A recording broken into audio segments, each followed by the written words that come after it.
مہدی رسولی نے کہا کہ اردو کی عزاداری میں سب سے بڑا ظلم یہ ہوا ہے کہ عزاداری کو فرش عزا سے نکال کر لے گئے اسٹوڈیو میں۔ بسم اللہ الرحمن الرحیم۔ ایک بات بول رہا ہوں، شاید آپ لوگوں کو اچھی نہیں لگے، لیکن پھر بھی آپ سن لیجئے اور کمنٹ میں بتائیے گا۔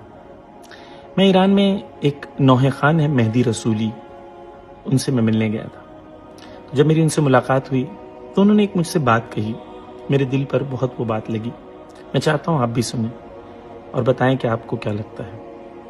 مہدی رسولی نے کہا کہ اردو کی عزاداری میں سب سے بڑا ظلم یہ ہوا ہے کہ عزاداری کو فرش عزا سے نکال کر لے گئے اسٹوڈیو میں۔ میں نے پوچھا اس کا کیا مطلب ہے، تو انہوں نے یہ بتایا کہ جب میں نوحہ پڑھتا ہوں، میں تو نوحہ پڑھنے سے پہلے ایران میں جو مداح ہوتے ہیں، نوحہ پڑھنے والے ہوتے ہیں، وہ مصائب بھی پڑھتے ہیں۔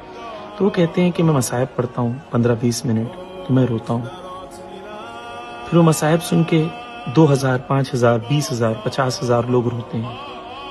جب میں روتا ہوں تو میری روح کا ان کی روح پر اثر ہوتا ہے، اور جب وہ روتے ہیں تو ان کی روح کا میری روح پر اثر ہوتا ہے۔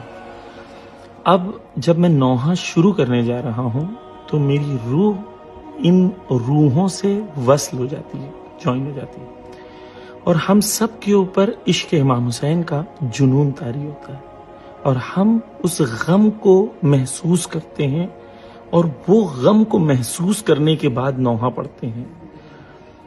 اسٹوڈیو میں ہو سکتا ہے؟ کہتے نہیں ہو سکتا۔ کیوں؟ کیونکہ اسٹوڈیو میں بیٹ پہ نوحہ پڑھا جاتا ہے، یہاں پر درد پر نوحہ پڑھا جاتا ہے۔ انہوں نے مجھ سے کہا کہ ہندوستان میں یا اردو زبان میں اگر چاہتے ہو عزاداری کو اس کے پیک پر لوٹانا تو ہمیں اسٹوڈیو سے عزاداری کو نکال کر فرش عزا پہ لانا ہوگا۔